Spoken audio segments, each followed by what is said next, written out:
Plan de relance Merkel-Macron, Paul Magnette appelle la Belgique à fermement soutenir ce premier pas. Le président du PS, Paul Magnette, a appelé mardi la Belgique à fermement soutenir la proposition de plan de relance présentée mardi par les dirigeants de l'Allemagne et de la France, y voyant une première étape importante même, si encore insuffisante. C'est potentiellement une étape importante. 500 milliards d'euros, cela représente 3 ans du budget européen, a indiqué M. Magnette à Belga.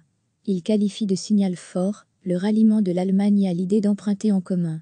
C'est d'autant plus indiqué que les taux d'intérêt sont très bas. Un tel mécanisme mériterait de ne pas se limiter à un non-show mais devenir structurel, plaide-t-il. Le socialiste insiste aussi sur la nécessité que les versements aux États et régions les plus touchés se fassent par le biais de dotations et non de prêts remboursables, ce que réclament pourtant déjà les 4 frugaux, Autriche, Pays-Bas, Danemark et Suède.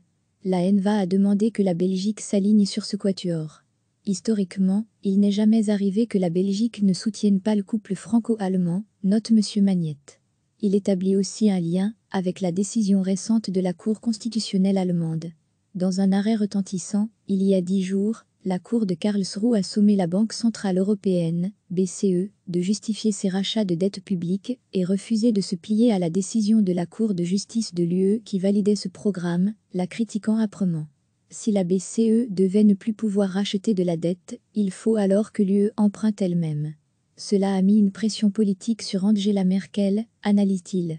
Pour pouvoir rembourser l'emprunt européen, le PS confirme sa volonté de doper les ressources propres de l'UE, taxes sur les transactions financières, taxes numériques GAFA, contribution carbone aux frontières extérieures, harmonisation de l'impôt des sociétés, lutte contre la fraude fiscale, etc. Le Parlement européen a adopté la semaine dernière une résolution en ce sens, soutenue par 5 des 6 plus grandes formations politiques européennes.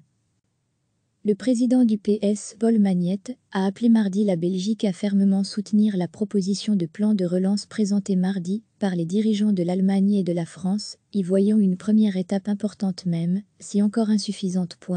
C'est potentiellement une étape importante. 500 milliards d'euros, cela représente 3 ans du budget européen, a indiqué M. Magnette à Belga. Il qualifie de signal fort le ralliement de l'Allemagne à l'idée d'emprunter en commun. C'est d'autant plus indiqué que les taux d'intérêt sont très bas. Un tel mécanisme mériterait de ne pas se limiter à un non-show mais devenir structurel, plaide-t-il. Le socialiste insiste aussi sur la nécessité que les versements aux États et régions les plus touchés se fassent par le biais de dotations et non de prêts remboursables, ce que réclament pourtant déjà les 4 frugaux, Autriche, Pays-Bas, Danemark et Suède. La NVA a demandé que la Belgique s'aligne sur ce quatuor. Historiquement, il n'est jamais arrivé que la Belgique ne soutienne pas le couple franco-allemand, note M. Magnette. Il établit aussi un lien avec la décision récente de la Cour constitutionnelle allemande. Dans un arrêt retentissant, il y a 10 jours, la Cour de Karlsruhe a sommé la Banque centrale européenne, BCE, de justifier ses rachats de dettes publiques et refusé de se plier à la décision de la Cour de justice de l'UE qui validait ce programme, la critiquant âprement. Si la BCE devait ne plus pouvoir racheter de la dette, il faut alors que l'UE emprunte elle-même. Cela a mis une pression politique sur Angela Merkel, analyse-t-il.